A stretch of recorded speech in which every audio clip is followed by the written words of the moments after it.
Bonjour à tous et bienvenue dans cette nouvelle vidéo. Aujourd'hui on se retrouve sur le site Infomaniac qui est un hébergeur dans lequel tu vas pouvoir créer un site internet avec leur nouvel outil qui vient d'être mis en place. Bien sûr tu auras un lien en description pour aller checker ça par toi-même. Alors je vais te présenter leur logiciel qui marche d'un principe de glisser-déposer. Donc on va faire aucun code.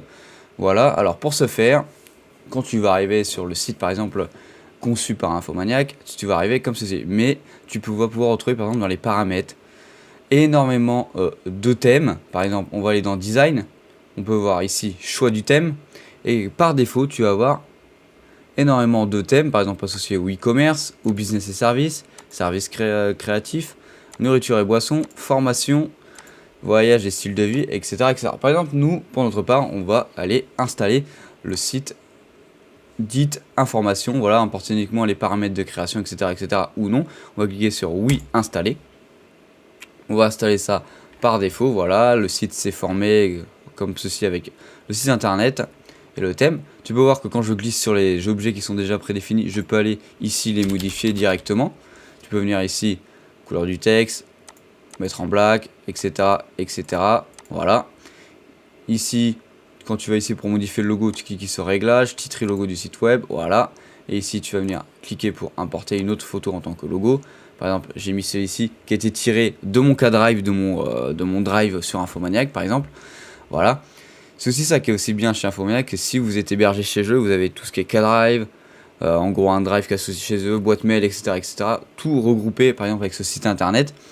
Alors, ici, on peut voir qu'on a contenu. Quand tu vas dans contenu, tu peux voir que tu as tout ce qui est, par exemple ici, du contenu, des en-têtes, des objets, des appels à l'action, des fonctionnalités, des colonnes, des réseaux sociaux, des témoignages, des équipes. Voilà, si tu veux ajouter ton équipe, une page tarif, un pied de page, et ici toutes les applications, par exemple un formulaire, un menu de restaurant, etc., etc. Par exemple, nous ici, on va venir mettre un appel à l'action. Voilà, on va le prendre, on va cliquer sur celui-ci, cliquer, ça va venir nous l'importer ici.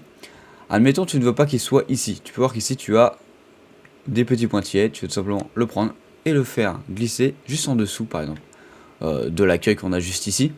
Et tu vas vouloir le modifier, par exemple, autre que le texte. Tu peux voir qu'ici, tu as paramètres. Dans paramètres, tu peux voir que tu veux mettre plus de contraste, ici, etc., etc. Ici, tu vas pouvoir choisir par rapport, par exemple, aux couleurs que tu as paramétrées ou non derrière. On va aller voir ça après. Un fond sombre, par exemple. Ombre de texte, etc., etc., etc. Ça, c'est à toi de le modifier selon ton envie ou non. Et ici, tu peux voir que tu as le bloc HTML si tu veux venir modifier, par exemple, l'HTML directement dessus. Mais si tu veux modifier l'HTML, à mon avis, tu n'utiliseras pas ce fournisseur directement pour modifier ton site internet, à part si tu veux faire une création très rapide. Alors du coup, on est retourné dans le design. Tu peux voir qu'ici, on a les couleurs 1 et 2, c'est celles qu'on a vues auparavant. C'est les couleurs par défaut. Ici, on est en hexa, on n'est pas en pantôme. Par exemple, ici, on va mettre du bleu comme ça. Et ici, on va aller mettre un petit orange. Voilà, tu peux voir que directement ici, sur le logo boutique, ça a changé. Ici, en dessous, on a les polices. Donc, c'est les polices principales du site internet. Tu vois que ça a directement changé. Donc, tu le vois directement en visuel dessus. C'est vraiment très simple. Ici, si tu veux aller chercher directement une autre écriture, par exemple, on va voir si par défaut, on a l'écriture Alway. Voilà, on va aller la mettre. On l'a mis. Directement. En dessous, on a plus de paramètres. Donc, site internet en conteneur. Voilà, si vous voulez que ce soit un site internet élargi. Barre de menu d'en-tête. Voilà, si vous voulez mettre une barre en haut, tout simplement, ou non. Vous pouvez la modifier par vous-même. On retourne dans Design. On va l'enlever. Hop. Bon, apparemment, il n'a pas enlevé de l'enlever. Voilà, comme ça. Hop. Ici, on va faire le thème sombre, si vous voulez que ce soit un thème qui fait moins mal aux yeux pour la plupart des utilisateurs. Faire défiler le bouton en haut ou pas, ici avec une marge ou non.